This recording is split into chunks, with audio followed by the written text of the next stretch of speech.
Got a great guest for you today, folks. We got our man, Mr. Graham Briggs. Graham is the Chief Executive Officer of Harmony Gold, trades on the New York Stock Exchange under the symbol HMY. We happen to own Harmony also. Graham Briggs, welcome back to TFNN. Hi, Tom. Great to speak to you. Sure, how you been? I've been very well, thank you, Tom. I've been on a good trip. Just got back from Papua New Guinea and an Asia mining conference. So, yep, all pumped up, but back here in South Africa. You know, talk to me about Papua New Guinea and talk to me about what you have going on there. It seems to be pretty incredible. Yeah, Tom, it's for a start, it's a very interesting country because you've got a good geological environment for big copper, gold porphyries and gold deposits. And if you look at the history of Papua New Guinea, you'll see that there's some great deposits in that country, as there are in all that type of environment. You know, this is the same, the rim of fire, if you like, or the ring of fire that goes right down the western border of the northern Americas into South America, but also goes through the Philippines and Indonesia and into Papua New Guinea. So great geological environment. But we've been there now since 2003, doing lots of exploration. We've got a joint venture with our partners, Newcrest. It's a 50-50 joint venture. One of the mines, Hidden Valley Gold Mine, it's a gold and silver mine, is in production and it's ramping up to full production. And then we have another project which is called Wafi Gold Pool.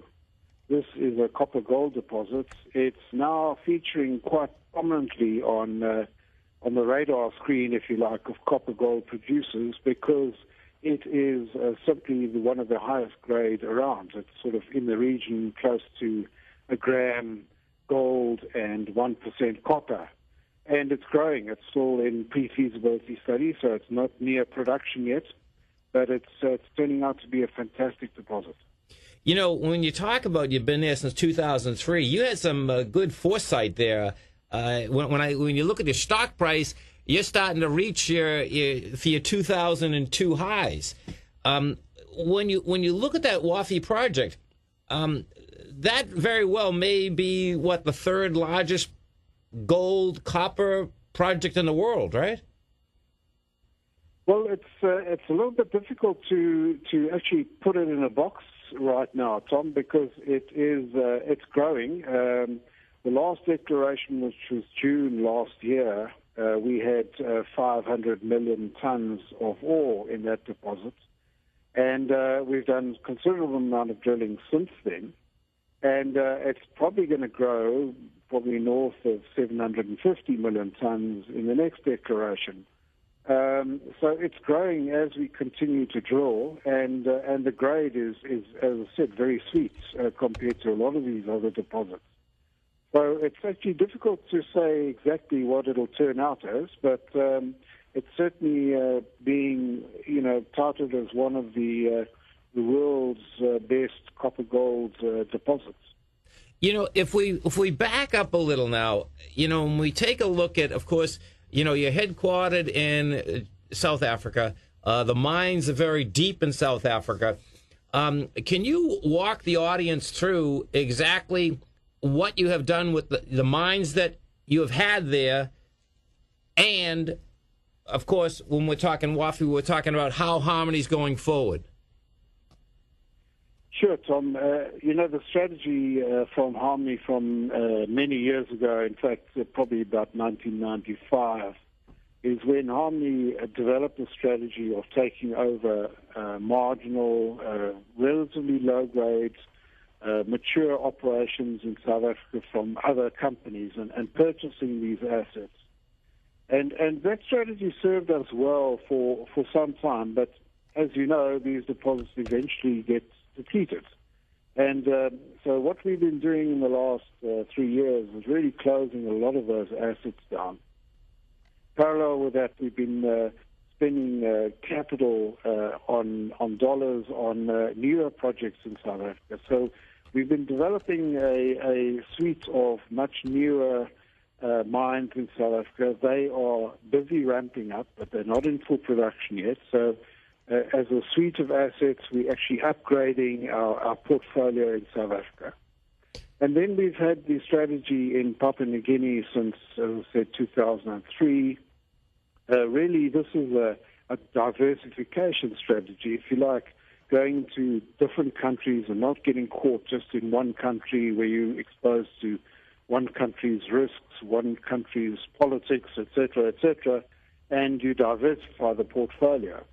Now, in South Africa, we have a portfolio of gold mines which only produce gold. There's no byproducts. Whereas once you go into a big copper-gold deposits, you're talking about copper and gold. Therefore, you've got a bit of diversification in the different metals as well.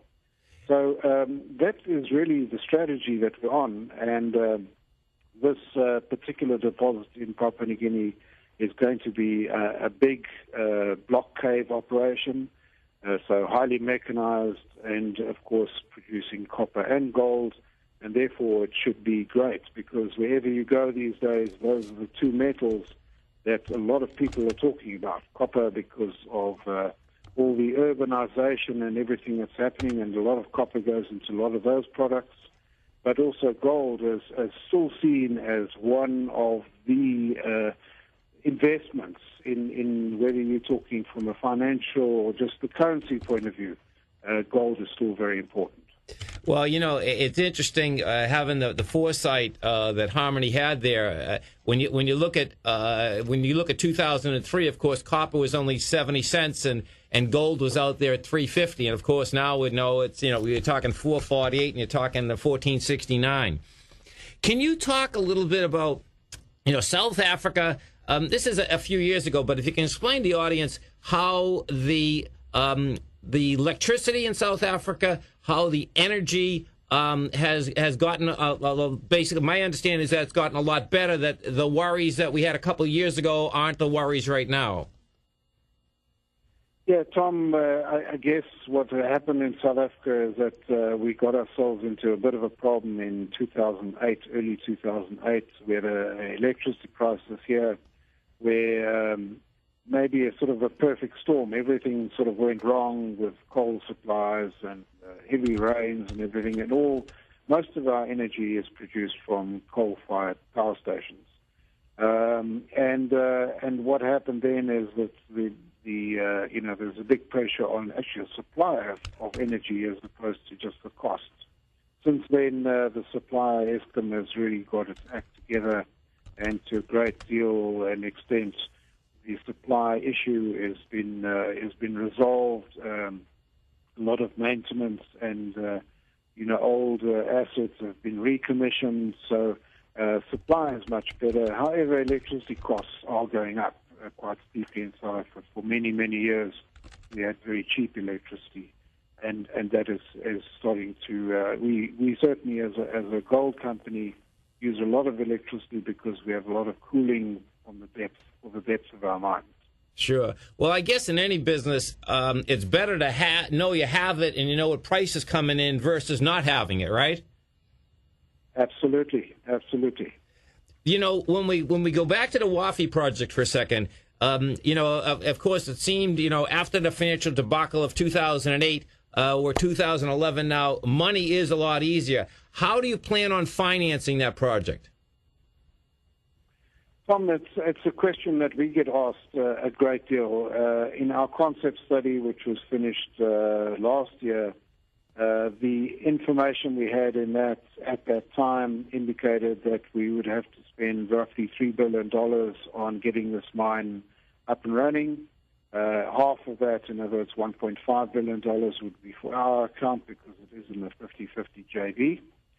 And now we are busy with a pre-feasibility study. Pre-feasibility study will add a lot more information, data, and accuracy to all our estimates, in production estimates as well as capital cost estimates. We believe that certainly from what we've been doing within the company, we're going to have good cash flows here from South Africa that will certainly be able to supply some of the cash for Wafi-Golpu, may not supply all of the cash. However, good projects are always easily fundable. and this is a good project. There's not much doubt in our minds that this is going to be a mine, even though it's only in pre-feasibility study. That's because it has got good grades. It's a deposit that's easily amenable to bulk mining, and therefore it's going to be a mine. And there will be ways and means of financing it, either via projects or, who knows, maybe even selling some copper forward. It's going to be a big copper producer, and therefore even selling some copper forward may be one of the scenarios that we look at. But certainly, yeah, that's pretty sweet, because you get 440, you get 448. You already know what it's going to basically cost you to get out of the ground. That's pretty intriguing. That when you can actually sell something, and as long as you can get out of the ground cheaper than that, you're in good shape. Absolutely. That's certainly and a good project with high grade copper is it's got that much more of an advantage. Okay, folks, you stay right there, because we are going to be coming back with our man, Mr. Graham Briggs, the CEO of Harmony Gold. And, of course, don't forget, folks, my book tour starts in Tampa on the 27th of April. 27th of April, I'm going to be in Tampa. 28th in Orlando. May 4th in Boston. May 5th in Nashville, New Hampshire. I'm going to be in Denver May 17th. Boulder, Colorado, May 18th. Out to San Francisco on May 19th, and I'm going to be doing a live webinar on May 25th. And, of course, for all you folks in New York, don't forget, I'm going to be speaking at the Hard Asset Show. We also have a booth there. That's at the Marriott Marquis. That is going to be on May 9th and May 10th. We're going to be right back, folks.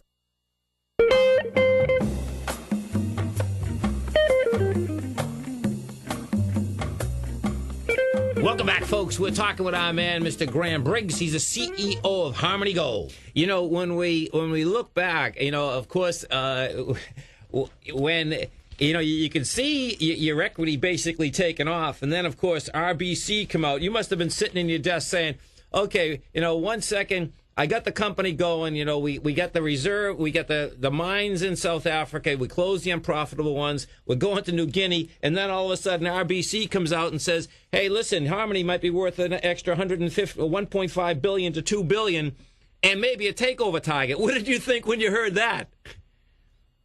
Well, Tom, this is part of hopefully a chief executive's job is to try and understand what the company is worth. Yes, and what the share price is trading at, and it's a company, a chief executive's job to inform people as to what the potential is of the company. So we've been recognizing for some time that the company was undervalued, and therefore trading at something like 0.8 times the net asset value, and therefore we had a strategy of let's inform the public about what we have in PNG and what we're doing in South Africa. That had already started.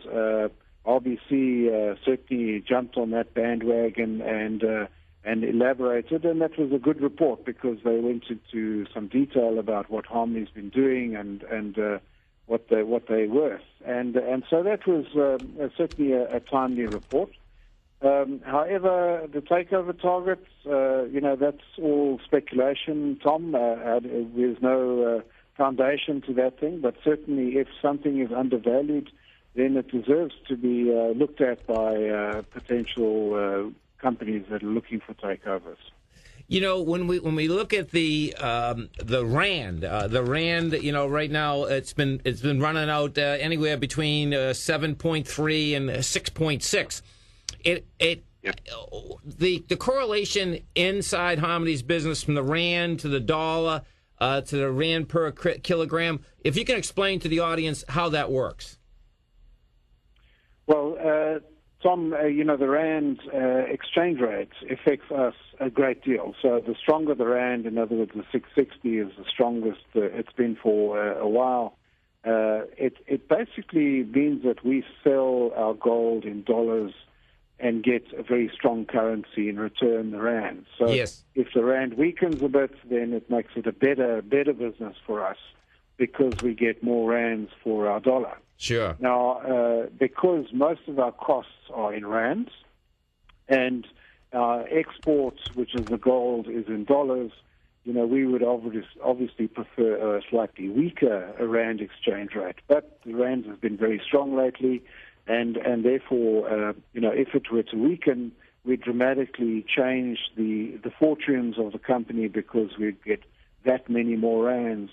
And whether you're looking at the rands or the dollars, it's that much more profit because your costs are mainly in rands. Yeah, well, I can tell you from being in the U.S. rand is not necessarily very good for us as an exporter.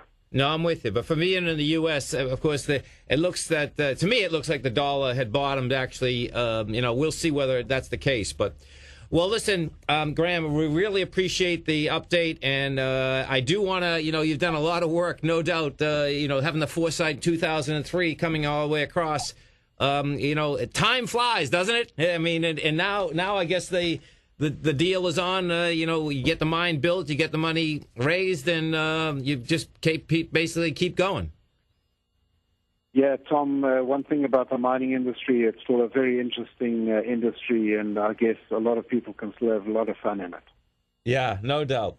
Graham, thank you so much for coming on. We really appreciate it. Folks, it trades in the New York Stock Exchange, HMY. You can check it out on our website at tfnn.com. Graham, you have a great day, safe day, and, of course, we look forward to having you back.